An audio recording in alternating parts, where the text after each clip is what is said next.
43-year-old Melvin Wright Jr. will be spending the next 9 to 12 years in an Ohio state prison for shooting a stranger in the face at an Akron adult club because he refused to share his potato chips. The sentence was handed down on November 25, 2024 after Wright pleaded guilty to attempted murder, illegal possession of a firearm and possessing a weapon while under disability, which means having a firearm when you're not supposed to. The incident occurred almost exactly a year prior to Wright's sentencing hearing when he approached the 31-year-old victim at the venue called Lusty Adventures. Furious that the man was unwilling to share his fries with a stranger, Wright retrieved a gun from his car and opened fire on the victim, who was hospitalized for 6 days. The convicted assailant fled the scene and was captured the following day as he boarded a public bus. Following his release from prison, he'll have to register as a violent offender every year for 10 years.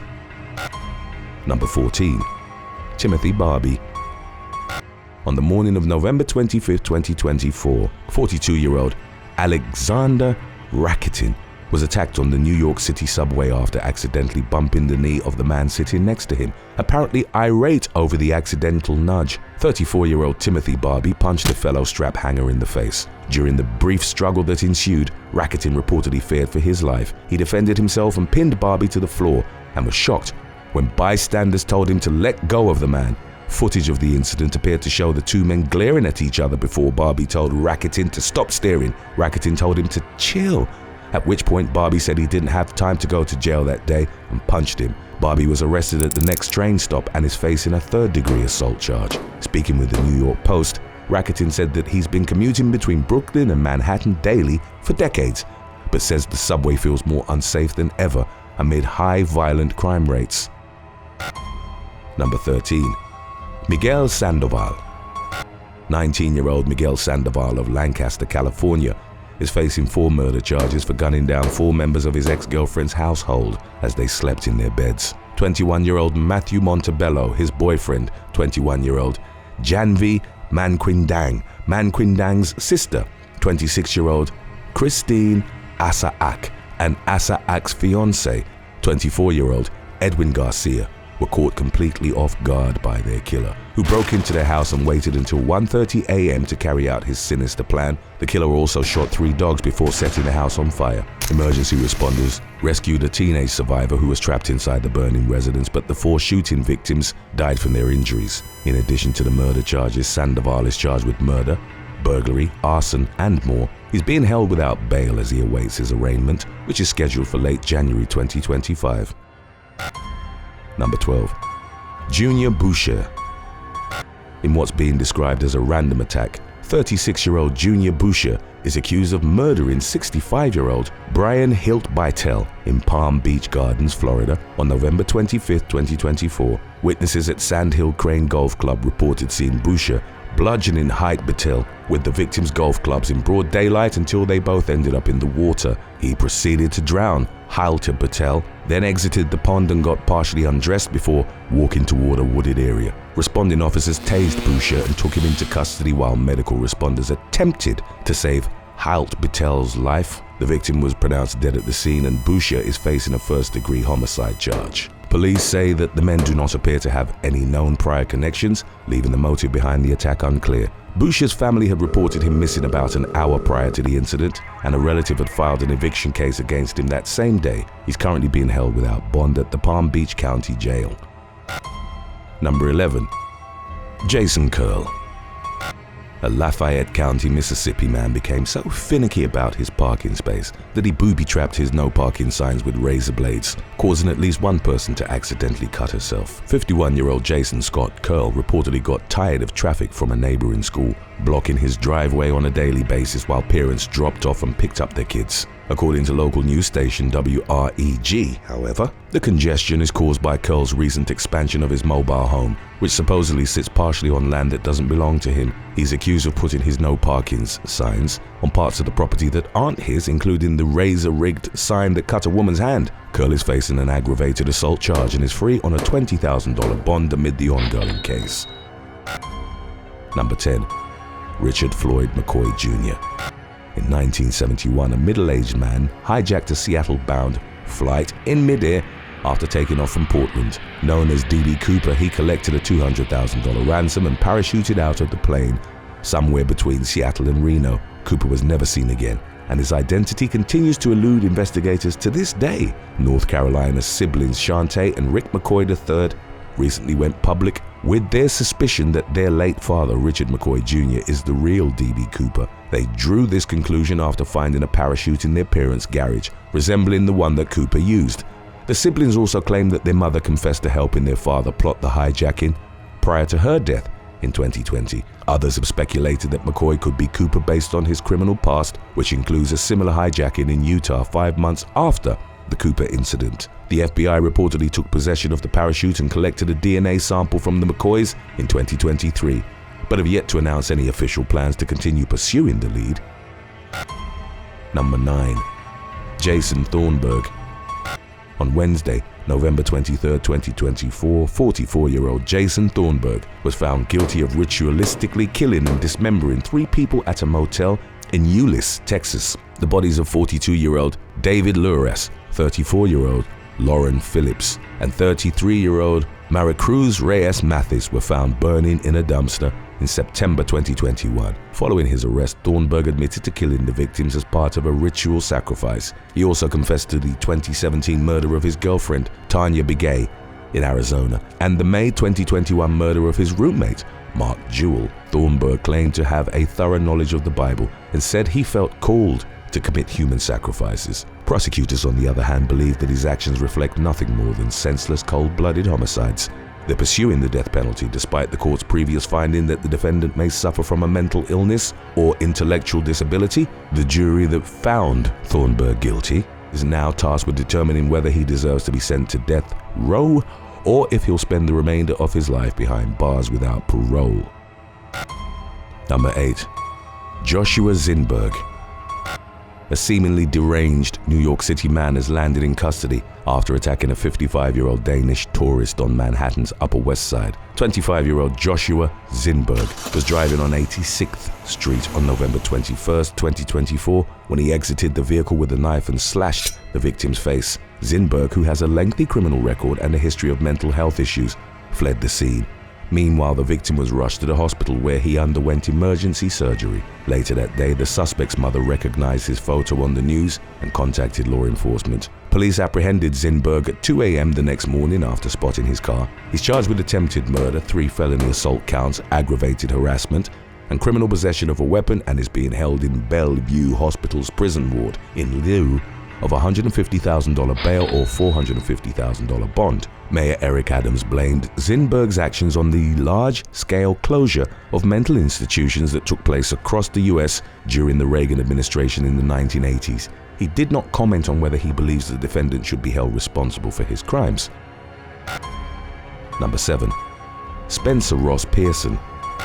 On November 25, 2024, 20-year-old Spencer Ross Pearson began serving a life sentence in the Florida State Prison for trying to kill his ex-girlfriend last year after being dumped by high school softball star Madison Shemitz. Pearson stalked and harassed her relentlessly. In May of 2023, less than a week after Shemitz reported him to the police, he showed up at a restaurant in Ponte Vedra Beach where she was eating with her mother and some friends. Fearing for their safety, Shemitz and her mother tried to slip out of the restaurant unnoticed, but Pearson followed them into the parking lot and stabbed her 17 times until her mother and another bystander intervened. Shemitz narrowly survived and has gone on to make a remarkable recovery. In July 2024, Pearson pleaded guilty to attempted first-degree murder with a weapon and aggravated battery, causing serious bodily injury with a weapon. He said his actions will haunt him for the rest of his life, and he now has plenty of time to reflect on his wrongdoings as he settles in at his new home behind prison walls. Number 6. Daniel Andreas Sandiego. After more than 2 decades on the run, one of the FBI's most wanted fugitives is now in custody following his capture this week in the Welsh town of Conwy, described by federal authorities as an animal rights extremist. 46-year-old Daniel Andreas Sandiego was wanted for his alleged involvement in the bombings of 2 San Francisco office buildings in 2003. No one was injured in the explosions, but the perpetrator clearly meant to cause harm. The FBI offered a $250,000 reward for information leading to Sandiego's capture, but he managed to elude law enforcement for 21 years. He remains in custody while undergoing extradition proceedings. It's unclear how investigators finally tracked Sandiego down, but another animal rights activist claims that the FBI sought information from him during the fugitive's time on the run. Speaking with The Guardian, Peter Young said that federal agents confronted him about San Diego in 2019, but he ended the conversation. He thinks law enforcement inaccurately visualizes a far-reaching underground network of like-minded activists, when in reality, he has never even met San Diego. Number 5. Eduardo Valdivia. An FBI agent who was acquitted of attempted murder in 2022 now stands accused of assaulting women on at least 2 separate occasions in October and November. 40-year-old Eduardo Valdivia was arrested on November 25th after 2 women told investigators that he'd lured them to his tattoo shop under the guise of doing modeling work and attacked them during the visit. Both victims were under the impression that they were interacting with a woman before going to the shop. They said that they did not consent to what happened once they were there and that they didn't come forward right away due to the contents of a contract they had signed at Valdivia's urging. Valdivia's lawyer insists that the encounters were consensual, but the disgraced federal agent removed the memory cards from the shop's cameras prior to his arrest, which only heightened investigators' suspicions. He's been held without bond, and the authorities have encouraged any additional victims to come forward. Valdivia's arrest comes 2 years after he was found not guilty of trying to kill a man during a shooting incident on a DC subway train in 2020.